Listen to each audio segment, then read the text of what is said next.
بسم اللہ الرحمن الرحیم۔ السلام علیکم ناظرین کرام، بالآخر پی ٹی آئی کے چیئرمین گور خان اور کے پی کے وزیر اعلیٰ علی امین گنڈا پور کی آرمی چیف کے ساتھ ملاقات ہو گئی ہے۔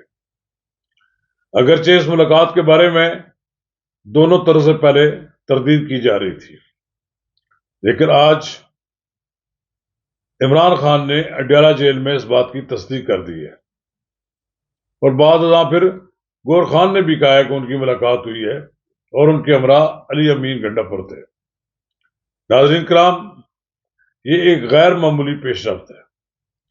ہم اس پر کھل کر بات چیت کریں گے کہ اس ملاقات کے کیا نتائج نکل سکتے ہیں۔ اس سے کم آگے بڑھیں۔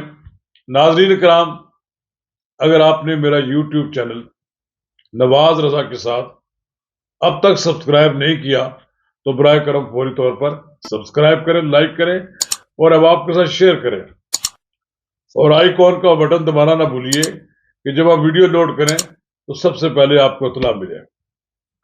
ناظرین کرام، ایک طرف حکومت اور پی ٹی آئی کی قیادت کے درمیان مذاکرات ہو رہے ہیں۔ یہ وہ مذاکرات ہیں جو اسپیکر قومی اسمبلی کی زیر صدارت ہو رہے ہیں۔ دوسری طرف پس پردہ جو ملاقاتیں ہو رہی ہیں، پہلی بار کھل کر یہ بات سامنے آئی ہے کہ آرمی چیف کے ساتھ ان کے دورہ پشاور کے دوران بیرسٹر گور خان اور علی امین گنڈا پور نے ملاقات کی ہے۔ فی الحال تو کچھ نہیں کہا جا سکتا کہ ان ملاقاتوں میں کیا معاملات زیر بحث آئے ہیں، لیکن گور خان نے کہا ہے کہ ہم نے اپنے مطالبات آرمی چیف کے سامنے رکھے اور اپنے مسائل بھی بیان کیے ہیں۔ یقیناً یہ ملاقات جو ہوئی ہے، اس کے بارے میں عمران خان صاحب نے بھی بڑی اطمینان کا اظہار کیا ہے اور کہا ہے کہ بیرسٹر گور خان کی جو ملاقات ہوئی ہے یہ خوش آئند ہے اور بات چیت ہونی چاہیے۔ یہ پاکستان کے لیے بات چیت ہونی چاہیے۔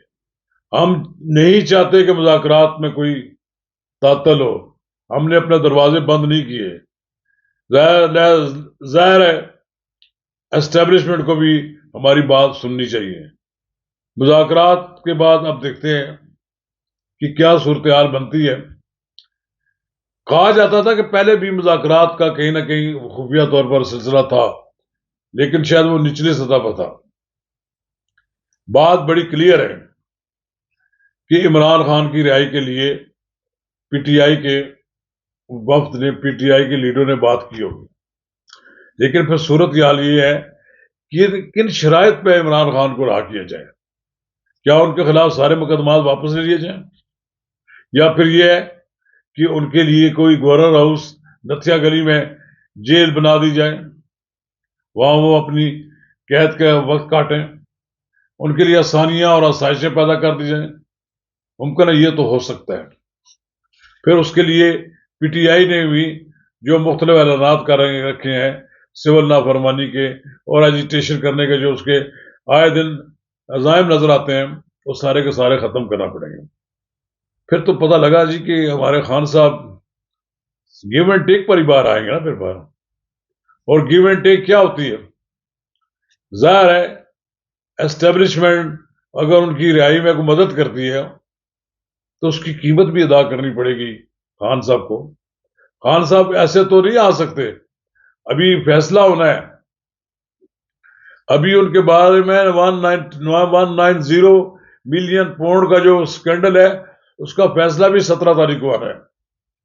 یہ ملاقات اس لحاظ سے بڑی اہمیت کی عمل ہے کہ اسٹیبلشمنٹ کی جانب سے بھی کوئی رسپانس آیا، لیکن اسٹیبلشمنٹ نے تو بڑا واضح کیا ہوا ہے کہ 9 مئی کے واقعات میں ملوث لوگ اور ان کے ماسٹر مائنڈ جو ہیں ان کو کسی صورت میں معاف نہیں کیا جائے گا۔ تو ابھی معافی طلبی والی بات تو اب کہنا تو بڑا مشکل ہے، لیکن ایک بات تو واضح ہے کہ اب کہیں نہ کہیں سے برف پگھلی ضرور ہے۔ ایم کیو ایم اور دوسری جماعتیں جو بیٹھی ہوئی ہیں اس وقت حکومت میں، وہ بھی صورتحال کا جائزہ لے رہی ہیں کہ دیکھتے ہیں کہ پانی کا رخ کس طرف ہوتا ہے۔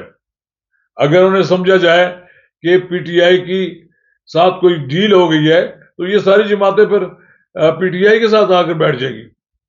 یہ وہ جماعتیں جو سافٹ کارنر رکھتی ہیں اسٹیبلشمنٹ کے لیے، وہ تو اس کے اشارے کے منتظر ہوں گی. اب دیکھیں گور صاحب جو ہیں انہوں نے وہ ملاقاتیں کی ہیں. گور صاحب کا رابطہ پہلے سے بھی تھا اسٹیبلشمنٹ کے لوگوں سے. علی امین گنڈا پور کا بھی رابطہ تھا، وہ سرکاری حیثیت سے بھی ان کا رابطہ ہوتا تھا. لیکن کیا پی ٹی آئی 3 سال مزید خاموشی سے بیٹھ سکتی ہے؟ ایک سوال ہے. کیا پی ٹی آئی خاموشی سے ان کا لیڈر جو ہے وہ جیل کاٹ سکتا ہے نظر بندی کی؟ لیکن اگر یہ چیزیں قبول نہ ہوئی تو مجھے نہیں لگتا کہ پی ٹی آئی کو کوئی رعایت مل جائے گی. یہ رابطے ہوئے ہیں، یہ اس بات کو ظاہر کرتے ہیں کہ اب پی ٹی آئی بھی لیٹ گئی ہے. وہ جو تھی نا وہ تفنگ کہ ہم نہیں کسی صورت میں اسٹیبلش کے سامنے جھکیں گے، اب جھکنے کے لیے تیار ہو گئے ہیں. یہ ملاقاتوں کے لیے جانا کا مقصد یہی ہے کہ این آر او کے لیے کچھ اپنی رضامندی کی بھی ظاہر کی ہے اور کچھ گیو اینڈ ٹیک ہونا ہے. اب گیو اینڈ ٹیک کیا ہونا ہے حکومت اور پی ٹی آئی کے درمیان؟ یہ بڑا $1 ملین کوشچن ہے.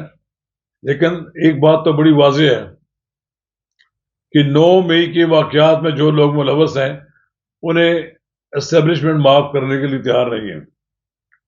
اور بعض اوقات میں یہ بھی آپ کو بتا دوں، یہ جو اس طرح کی بات چیت ہوتی ہے، اس طرح کی بات چیت کو ایک قسم کا لولی پاپ بھی ہو سکتا ہے. اور باگے تو چلے گئے ہیں گور خان اور علی امین گنڈا پور آرمی چیف سے ملاقات کے لیے، لیکن دیکھنا یہ ہے کہ ان کی باسکٹ میں انہوں نے کیا ڈالا ہے. کیا انہوں نے سب کچھ دینے کے لیے تیار ہو گئے؟ یقیناً انہوں نے کہا ہوگا پاکستان کے لیے سب لوگ اکٹھے ہو جائیں. ان کا سگنل موجود ہے، وہ بار بار کہہ رہے ہیں ہم نے سب نے مل جل کر پاکستان کو بچانا ہے اور پاکستان کو ترقی کی راہ پہ لے جانا ہے. اس کے لیے اگر پی ٹی آئی تعاون کرے تو پھر تو ہو سکتا ہے، ممکن ہے کل ایک ایسا شوشہ بھی شروع ہو سکتا ہے، اور شوشہ نہ ہو بلکہ حقیقت بھی بن جائے کہ پی ٹی آئی کو قومی حکومت میں شامل ہونے کی دعوت دی جائے، ایک نئی حکومت بن جائے، ملک میں کوئی اپوزیشن نہ رہے اور خان صاحب باہر بیٹھ کر حکومت کا کارکردگی دیکھیں. اور یہ اسی صورت میں ممکن ہے کہ اگر پی ٹی آئی نے اپنے رویے میں تبدیلی کی، ورنہ آرمی چیف سے ملاقات کا کوئی مثبت نتیجہ نکلنے والا نہیں ہے. اور یہ بات اب پی ٹی آئی کے لوگوں کو بھی ذہن میں رکھ لینی چاہیے کہ فوج کے خلاف پروپیگنڈا کرتے کرتے انہیں بالآخر اپنے اس پروپیگنڈے سے باز آنے پر آمادہ ہونا پڑا ہے. یہ اگر پی ٹی آئی فوجی قیادت کے خلاف پروپیگنڈے سے باز نہیں آئے گی تو کسی صورت میں بھی اس کو کوئی رعایت نہیں مل سکے گی. چلیے دیکھتے ہیں علی امین گنڈا پور، گور خان اور آرمی چیف کی جو ملاقات ہوئی ہے اس کے کیا نتائج نکلتے ہیں. شکریہ.